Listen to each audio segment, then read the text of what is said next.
Yeniden merhaba. Umarım ışık güzel gözüküyordur. Açı okeydir. Tam emin olamadım. Kendi odamda değilim. Bu arada bu ışığı ben ne denir? Hatalı, deforme, doğru kelime neydi? Yanlış almış olabilir miyim? Çünkü sarı ve yeşil çok geniş gelirken burada mavi ve pembe çok ince. Işıkta bir sıkıntı olabilir ama değiştirmek için çok geç, neyse. Ne saçmalıyorum. Ajandamı okumamı çok sevmiştiniz. O yüzden ben de buna devam etmek istedim. Ve aslında bu bir ajanda değil. Benim hislerimi yazdığım bir defter. Böyle defterler tuttuğumu söylemiştim.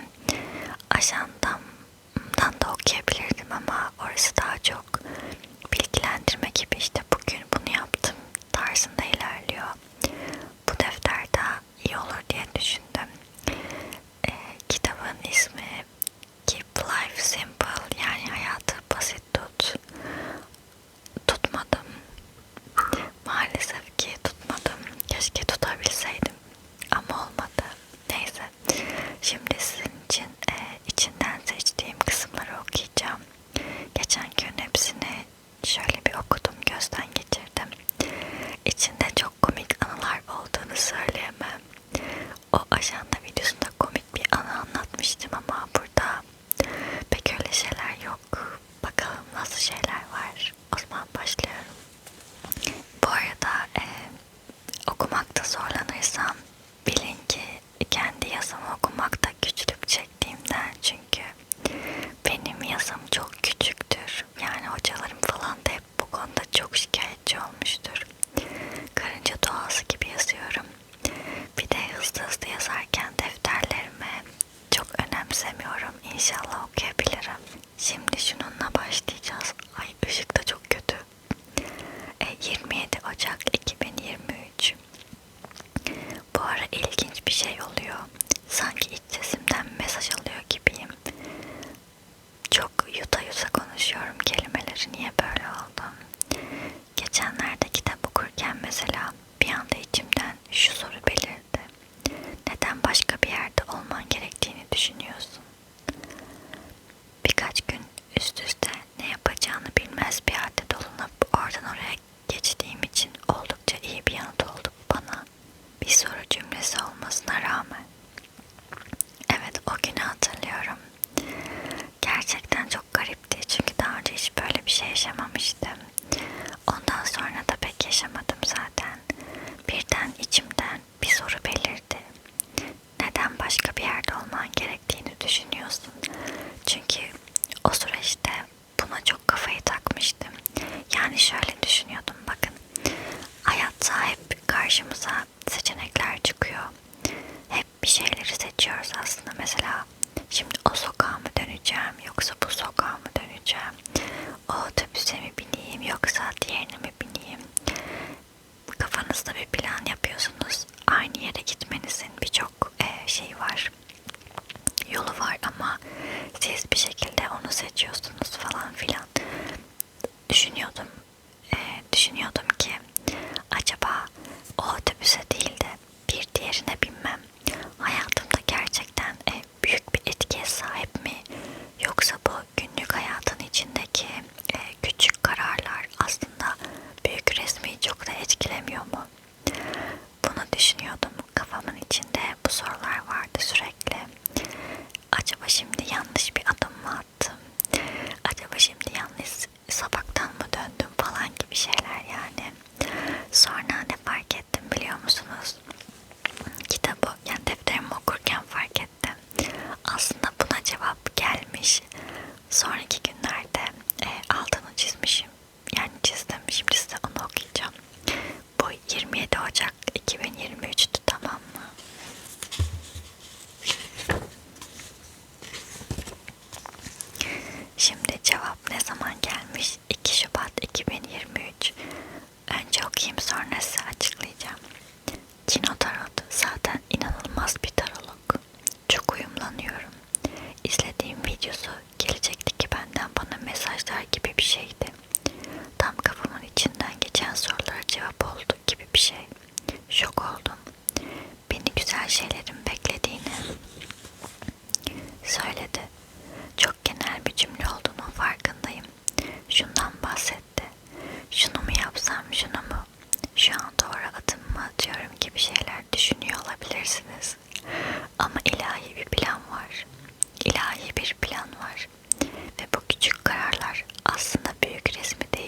gelmez dedi. Yani bu resmen benim 27 Ocak mıydı yazdığım şeye bir cevap. Bu arada Kino Tarot'u biliyor musunuz bilmiyorum. Şimdi Tarot'u seviyor musunuz, sevmiyor musunuz, inanıyor musunuz bunlar? Evet, çok kişiden kişiye değişir ama ben çok seviyorum. Ve Kino Tarot bence bu konuda bayağı başarılı biri. Yıllardır takip ediyorum. Kendisinin hesabını aşağı koyayım. İngilizce biliyorsanız, az çok biliyorsanız bile anlarsınız aslında. Altyazıyı açıp gayet kolay bir şekilde izleyebilirsiniz. Ben genelde çok uyumlanıyorum açılımlarıyla. Aşırı da tatlı bir kadın. Bakın aslında rehberlik her yerden geliyor. Sadece bunları fark etmek lazım. Mesela ben bir şey düşünmüşüm. Bazı soruların cevabını merak etmişim. Ve bana cevap bir yerden gelmiş aslında. Bir YouTube kanalından ya da bir arkadaşım bana bu konu üzerinden bir cevap verebilirdi. Ya da bir billboardda bunun cevabını görebilirdim. Yani aslında sorularımızın cevabı bize veriliyor. Sadece fark etmemiz gerekiyor gibi. Ve cevabı neymiş? Bu tarz küçük kararlar aslında ilahi planı değiştirmiyormuş. O kadar da detaylı düşünüp ilmek ilmek bu karar şimdi hayatımı çok farklı bir yöne mi itti demek biraz abartıymış. Bunu öğrenmiş olmuşum. Şimdi devam edelim. Bakın bunları kaydetmek de ne kadar önemli. Mesela bunları yazmasaydım asla bu bağlantıyı göremezdim. Şimdi tekrar okuyunca fark ettim ben de. Yani o an yaşarken de fark etmişimdir belki ama en azından tekrar hatırladım. Öyle değil mi? Şimdi en arkaya tarihleri not ettim de o sayfalara gideceğim. 24 Ağustos 2023'e gidiyoruz şimdi. Arkadaşlar bir de şimdi bir sonraki tarihe geçmeden önce şunu da söylemek istiyorum. Bazen internette gördüğüm hoşuma giden şeyleri defterime not alıyorum. Mesela bazı sorular gibi düşünebiliriz. Bunları nereden aldığımı hatırlamıyorum ama buraya 21 soru yazmışım ve bunları cevaplamışım. Şimdi onları cevaplarını okumayacağım. Çok uzun sürer ve kişisel şeyler olabilir. Ama size sorular belki yardımcı olabilir diye hoşunuza gidebilir ve siz de cevaplamak isteyebilirsiniz diye okumak istiyorum. Yanılmıyorsam ileride tekrar var bu tarz sorular. Onları da bulursam okurum. Defterleri bu şekilde kullanmak size de bir fikir verebilir diye düşünüyorum. Kendinizi kısıtlamadan, yani bakın gördüğüm bir YouTube kanalının önerilerini diyeyim. Bu soruları kişisel gelişim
şu an önemini kaybetmiş şeyler neler?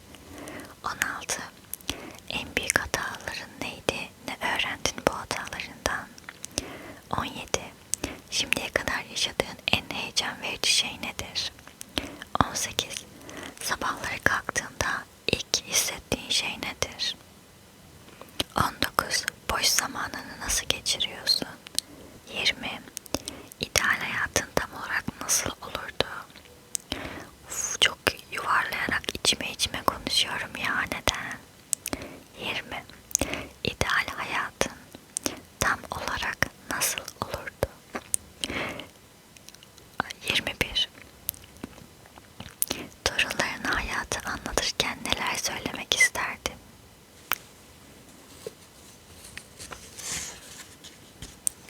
Evet. Evet, 21 soruydu zaten. Neden 22 tane varmış gibi hissettim bilmiyorum. Sorularımız bunlardı. Umarım hoşunuza gitmiştir. Cevaplamak isterseniz siz de bence güzel bir içe dönüş anı olabilir sizin için. Çünkü çoğu zaman durup düşünmeye, bunları sorgulamaya vakit ayırmıyoruz. Halbuki ne kadar önemli. Büyük ihtimal verdiğiniz cevaplar sizi de şaşırtacak diye düşünüyorum. Şimdi devam edelim. 24 Ağustos 2023. Aslında daha cesur ve girişken biri var içimde.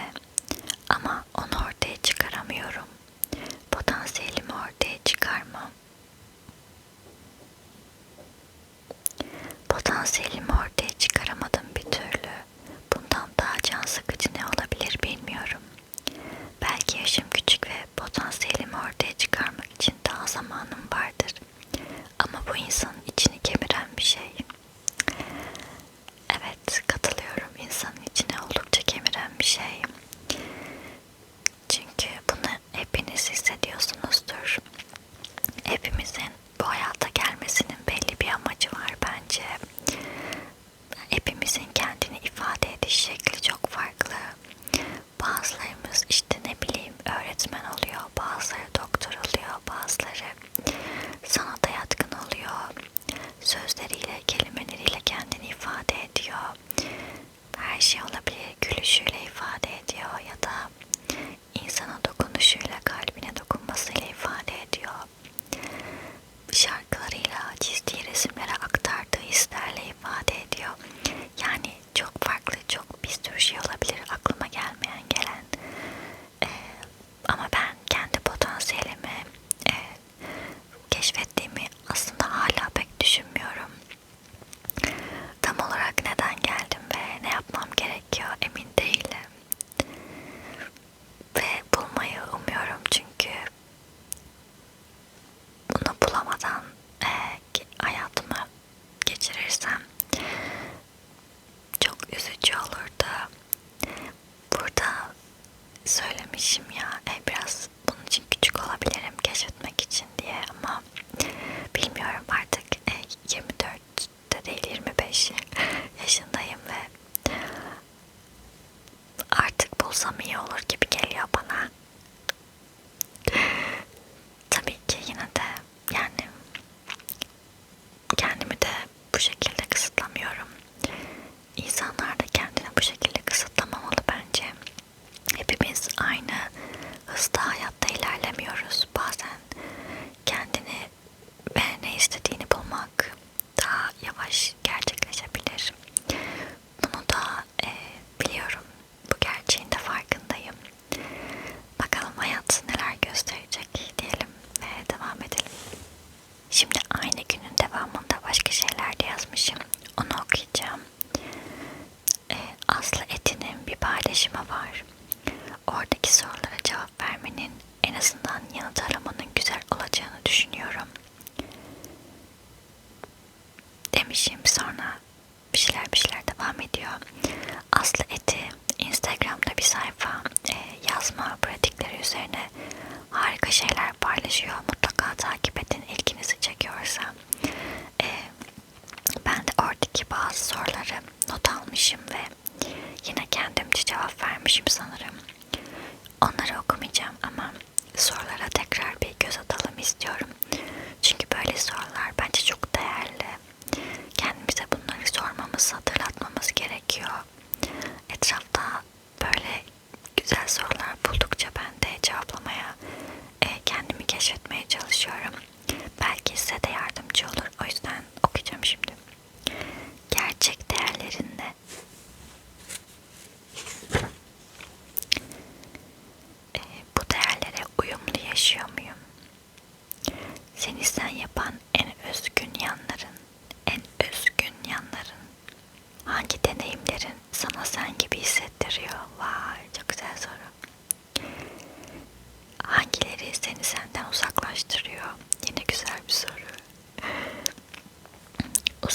uzaklaşmak nasıl bir duygu? Peki ya yakınlaşmak? Kendi yazımı okuyamıyorum. Gücünü geri almanı ne sağlayabilir? En sonunda da neler fark ettin var? Tüm bu soruları cevapladıktan sonra eğer yaparsanız bana da haber verin. Neler fark ettiniz? Kendinizle ilgili çok faydalı olacağını düşünüyorum. Yapmazsanız da kızdırmayın beni. Şaka şaka. Devam edelim. 14 Ocağa gidiyoruz. Şimdi 2024'e geçtik. 14 Ocak. Ortadan başlıyorum şimdi. Sonra yürürken okurun sol tarafındaki yola döndüm. Rüzgar otları uçuşturuyordu. Çok hoşuma gitti. Tam o sırada da telefonum kapandı. Onu açmaya çalışırken karşımda dur tabelası gördüm. İnanılmaz bir mesajdı. Güneş tam yüzüme vuruyordu. Etraf çok sakindi. Geçen araba plakaları manidardı. Kuşların süzülüşünü izledim. Geçmişe değil, güneşe döndüm yüzümü. Köpekler geldi geçti. Dümdüz durdum öyle. Hep yapmak istiyordum. Bugüne kısmetmiş. Ben yapmayı beceremeyince artık hayat beni durdurdu. Daha sık, çok sık yapmam gereken bir şey. Kendimi dinlemeli, özümü bulmalıyım. Ama bu durmak beni yapmam gerekenleri yapmaktan da alıkoymamalı. Ne kadar bilge bir kız ya. O günü çok net hatırlıyorum. Gerçekten kafamın içi durmuyordu. Şöyle düşünün. Mesela elektrikler kesiliyor ya bazen. Şey yapıyoruz. İnternet gidiyor ve televizyonu açmaya falan çalışıyoruz. Konuşamıyorum bugün. Öyle bir gündü. Ben de oradan oraya atlıyordum. Bir türlü durmuyordum asla. İşte telefonu kapıyorum, kitaba koşuyorum, müzik bir yerden çalıyor falan. Kendimden kaçıyorum yani belli ki. Sonra telefonum kapandı. Şarjım bitti. Tam o anda da kafamı kaldırdım. Tabelalar olur ya. Dur tabelası kırmızı.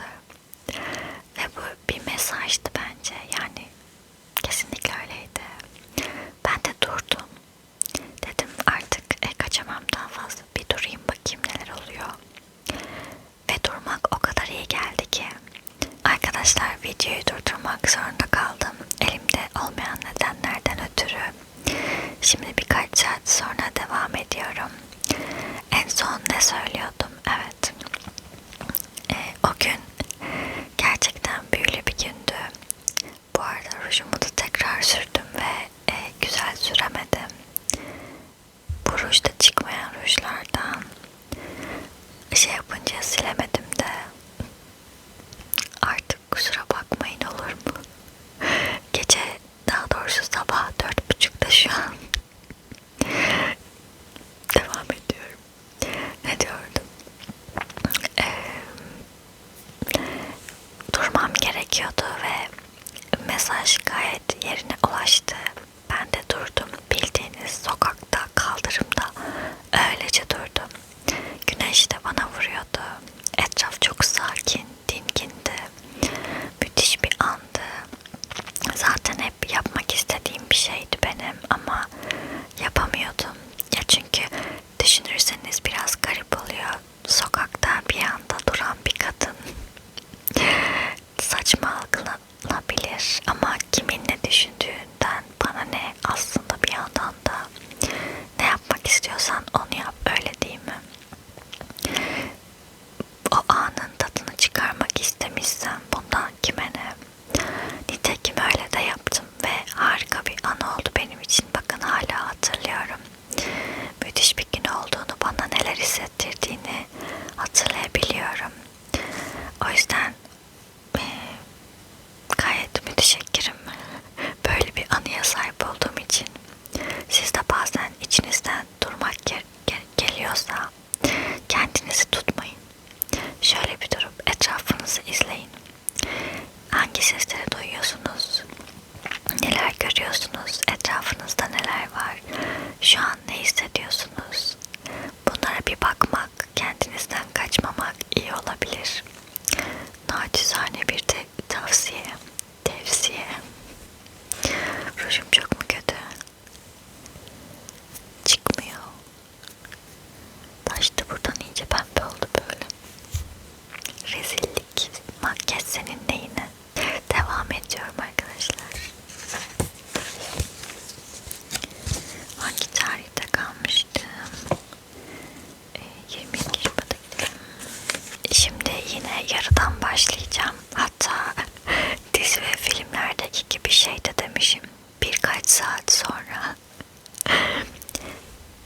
süre güneş yüzüme vuruyordu. Çok güzel bir histi. Gözümü hafif açtığımda mikroskoptan bakıyormuşum gibi tarif edemeyeceğim şeyler gördüm. Değişik desenler. Sonra kalktım. Gloria'dan kahve alıp geri döndüm. Eski yerim doluydu. Daha ileri oturdum. Önümde akıntı yeri var. Bir şeyler önce yavaş yavaş ilerliyor. Sonra eşik var. Oradan gidince de hızlı akmaya devam ediyorlar. Ben de kendimi o eşikte takılı kalmış ve akıntıya kendini bırakamayan, oradaki çubuklara sıkı sıkı tutunan biri gibi hissediyorum. O günü de hatırlıyorum. Arkadaşlar ben normların dışında biri miyim ya? Garip biri miyim acaba ben? Bu arada asla kendimi garip bulmuyorum. Belki başkaları buluyor olabilir ama ben kendimi hiç garip görmüyorum. Neyse. O gün yani yaşlı amcalar banklarda uyur ya, parklarda falan. Şöyle bir kestireyim derler. İlk defa bunu deneyimledim. Garip bir ruh halindeydim. Biraz mutsuzdum. Bayağı mutsuzdum bu arada. Ve yine anın içinde olmak istedim belli ki. Ve banka uzandım. Yine güneş tabii ki yüzüme vuruyordu. Ve gözünüzü kapadığınızda güneş gözünüze vururken gerçekten de değişik desenler ve renkler görebiliyorsunuz. Yani gözünüz kapalıyken de aslında gözünüz açık gibi bir şeyler görmek aslında oldukça garip bir deneyim. Ama çok büyülü de bir şey. Ve çok hoşuma gitmişti. Sonra kahve almaya gitmişim ama anın büyüsünü bozmasaymışım, iyiymiş. Neyse sonra işte ilerlediğimde de bu arada nereden bahsediyorum? Eğer Bursa'daysanız bilirsiniz. Hüdavendigar diye bir park var. Ortasından su akıyor. Ona ne denir ki? Dere değil. Çay da değil aslında. Bilmiyorum işte şehrin ortasından su. Bir yerden geliyor en son oradan sığır gibi düşünün. Ve bu arada buraya da çizmişim bakın. Allah'ım yarabbim. Her şeyi okumayın da. Bakın şuraya çizmişim. Tam oturduğum bankın karşısında işte eşik var. Böyle su yavaş yavaş geliyor ki o gün de orada bir poşet vardı. Geldi. Tam o eşikte iki uçta şey var, böyle blok taşlar olduğunu düşünün. Ortası açık. Poşet oraya takıldı. Halbuki birazcık daha gidebilse ondan sonra akıntı var zaten. Kolay kolay gidecek. Yani yavaş geldi ama böyle hızlı akıp gidecek. İşte ben o poşettim. Hayatımda belli bir noktaya gelmiş ama o eşikte takılmış kişi gibi hissediyordum kendimi. Yani müthiş bir metafordu. Biliyorsunuz hayatı okumayı seviyorum ve sembolleri de seviyorum, yani yapacak bir şey yok. O an öyle hissettim. Öyle okudum. Sonra poşetin akıbeti ne oldu bilmiyorum. Öyle bir anda. Hüzünlü bir gündü. Hüzünlü ama güzel bir gündü. Şimdi kaldı 2 tane. 16 Nisan 2024'e gidelim.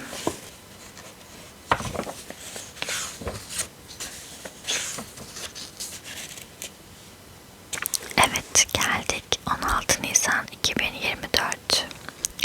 Umarım okuyabilirim. Kendimi bazen 30'larımda gibi hissediyorum. Kısa bir an için.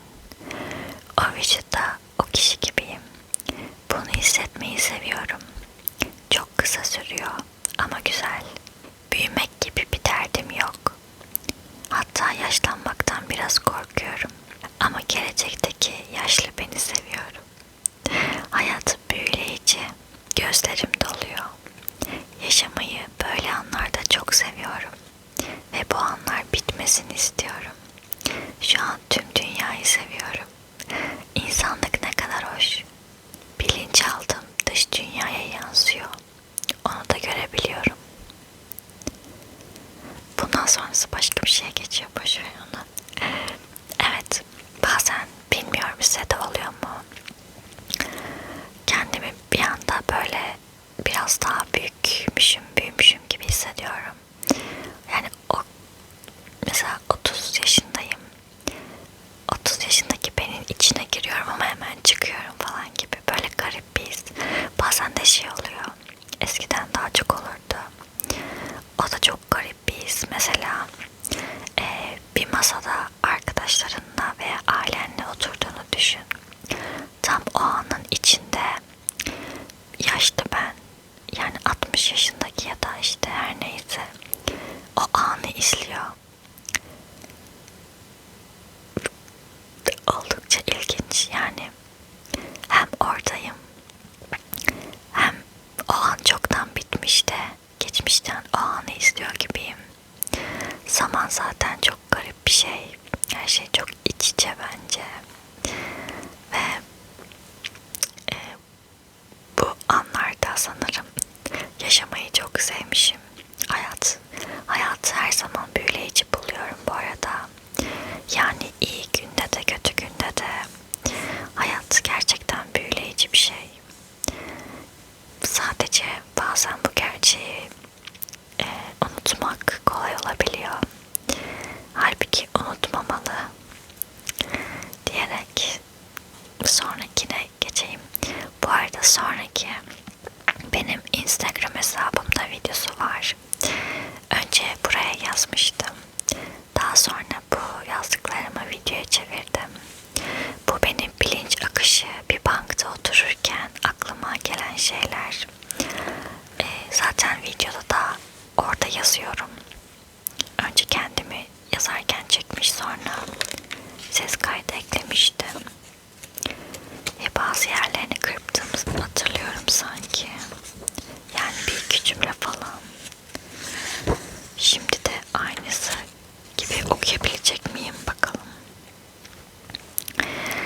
Oradan da izleyebilirsiniz. Buradan da okuyayım. 23 Haziran 2024. Yanlış okumuyorsam. Güneş tam da bana vuruyor ağaçların arasından. Terliyorum ama yine de iyi hissediyorum. Dün zor bir geceydi. Çok ağladım. Böyle kaç gece geçirdim bu yıl acaba? Serçeler uçuyorlar karşımda. Her yerde kolluyorlar beni. Onları çok seviyorum. Defterime güneş vuruyor. Rüzgar saçlarımı geri savuruyor. Ne hissedeceğimi ve düşüneceğimi bilmiyorum. Sadece yorgun hissediyorum. Düşünmekten yoruldum. İki uç arasında gidip gelmekten yoruldum.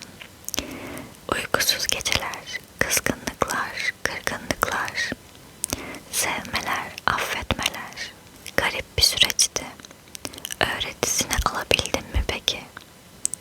Köpek geçiyor şimdi yanımdan. Karıncalar var bankta. Bir sinek sağ koluma dadandı. Evet sanırım evet burada kesmişim ben. Paylaşacağım yerleri. Videoda öyle mi yapmışım? Burada mı bitiyor? Garip de bitti. Neyse. Bilinç akışı, yanlış bilmiyorsam. Aklına ne geliyorsa yazdığın bir şey. Yani konular birbirinden bağımsız olabilir. Tam bir şey yazıyorsun aklından, işte akşam yemekte ne yesem geçiyor falan. Onlar da yani her şey yazıyorsun. Bütün zihin akışını. Ve ben bu tekniği çok seviyorum. Genelde de yazılarımda kullanıyorum. Bunları da çok içten gelerek yazmıştım. O geceyi de hatırlıyorum, o günü hatırlıyorum. Evet, o günler yine biraz zordu.